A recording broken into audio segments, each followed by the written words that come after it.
Es hora de cambiar nuestra manera como vemos el fútbol, porque si no, el fútbol nos va a pasar por encima y nos quedaremos describiendo u observando cualquier otra cosa.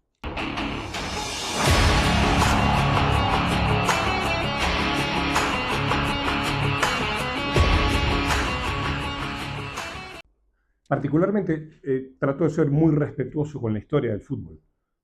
Con esto quiero decir de que trato de ir hacia atrás, revisar, eh, estudiar, conocer qué pasó antes de todo aquel fútbol que me ha tocado observar.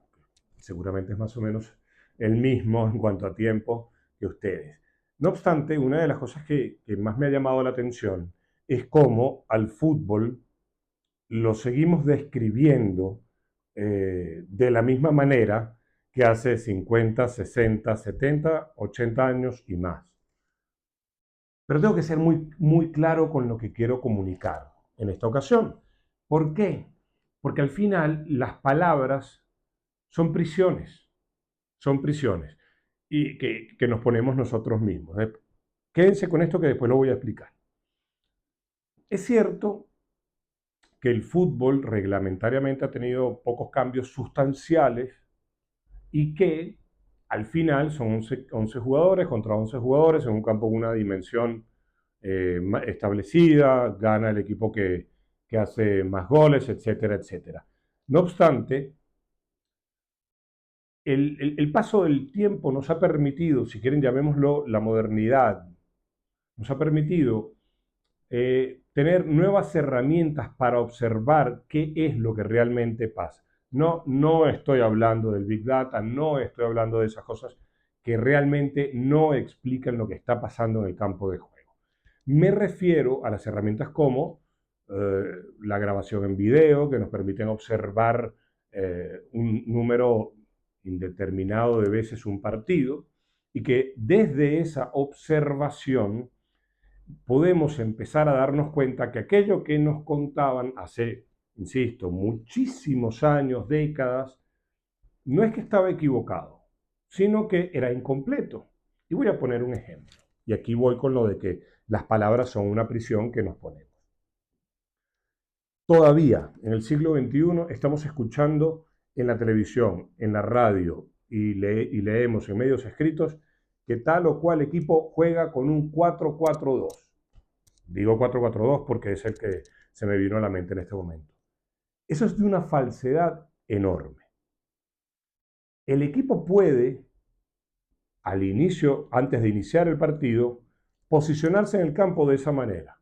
Pero una vez que la pelota se mueve y se mueven los integrantes del equipo, aquel 4-4-2 deja de ser la gran referencia que nos han presentado o que nos han querido vender y da paso a las distintas estructuras que va sosteniendo un equipo o que va mostrando un equipo debido a todo aquello que nace del juego mismo. ¿Por qué les hago esta larga introducción? Porque quiero que escuchen un segmento de una entrevista que dio o de una participación que tuvo el entrenador uruguayo Sergio Markarián en un programa de la televisión de aquel país, hablando sobre lo que él va considerando que es el fútbol del futuro. Vamos a escucharlo. El fútbol del futuro ya no es un fútbol de juego 4-4-2 o juego 3-5-2 o juego 4-3-3. El fútbol del futuro es un fútbol en que el sistema varía en función de las circunstancias de partido.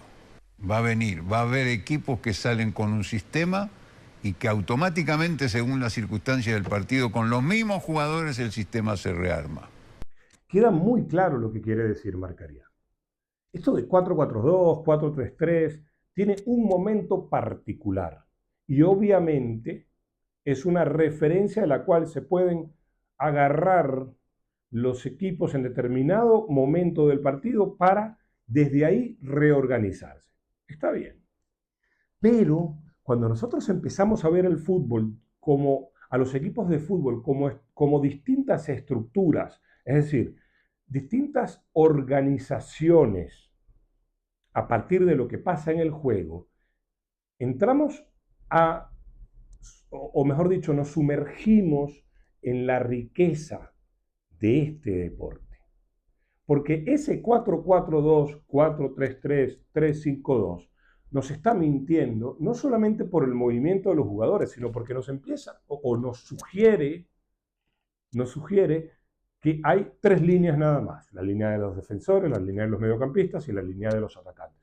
Cuando no es así, no es así. Veamos los partidos, veamos que por determinado momento van a haber unos jugadores situados en una zona, otros en otra, más allá otros futbolistas y un poco más adelante otros, solamente por nombrar una circunstancia. Entonces, ¿qué nos tiene que llevar, ¿a qué nos tiene que llevar esto?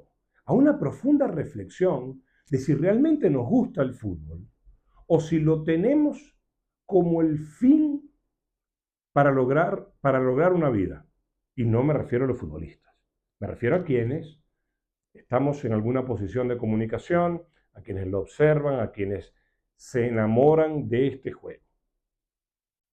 Dejemos de lado todo aquello que nos han dicho durante 80 años y que nada tiene que ver con el juego para introducirnos en la dinámica propia de este deporte, en el cual nos damos cuenta, y una vez que nos despojamos de todo tipo de preconceptos, de que estamos ante una actividad dinámica, cambiante, que requiere que los equipos vayan ajustándose constantemente y que incluso durante el partido, alguno de esos ajustes no le va a funcionar e inmediatamente tendrá que cambiar cosas. Pero no las cambia exclusivamente porque alguien desde afuera les dice, sino también porque el fútbol es algo muy interno, muy propio de los jugadores que lo juegan, de las relaciones que tienen entre ellos, de aquello que les genera la acción del oponente. Me decía el profesor Julio Garganta hace un tiempo, el fútbol pocas veces ha tenido una buena relación con la academia. Y salvo un tiempo, digamos, hasta hace 5 o 6 años, en el cual sí la academia empezó a introducirse en el fútbol de una manera en la cual quería comprender el juego y no quería imponerse.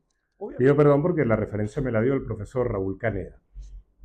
Pero volviendo a esto, ¿qué nos sucede con el fútbol? Que el fútbol es mucho de calle, es mucho de picardía, mucho de reacción, mucho de esta inteligencia que te da el jugarlo y no desde el aprendizaje de lo teórico. Entonces, aun cuando el fútbol ha tenido esa relación más agria que dulce con la academia, hoy en día podemos comprender una cantidad de cosas porque sabemos cómo observarlas y porque tenemos las herramientas para observarlas gracias a la academia, gracias también a la tecnología. Entonces, yo les soy muy sincero, cada vez que escucho y me dicen, no, es que tal equipo juega 4-4-2, o cuando ataca con 4 atacantes y cuando defiende, entonces sí, junta un 4-5-1. No me están diciendo nada, sino además me quieren limitar. Y los quieren limitar ustedes en su observación, porque para comprender primero hay que observar. Por eso es tan importante lo que hizo Sergio Marcarián. No hablo de los espacios de fase, no sé si conoce el concepto, la intención que hay detrás de ello, pero sí en un programa de fútbol sudamericano ya empezó un tipo de su talla, de su sabiduría, a mostrarles el camino de que hay equipos que ya vienen sosteniendo estos cambios de estructura durante los partidos y son eficaces en ello. Y que cuando Martí Perarnau me habló hace mucho tiempo de que el fútbol estaba caminando hacia un caos, pero ya un caos organizado, de que el camino de este fútbol ya está ahí, ya es presente, y quienes sigan observando el fútbol con esta limitante lingüística, porque todo lo que decimos condiciona nuestra percepción, se van a quedar cada vez más lejos del fútbol y, por supuesto, mucho más separados de la posibilidad de comprender.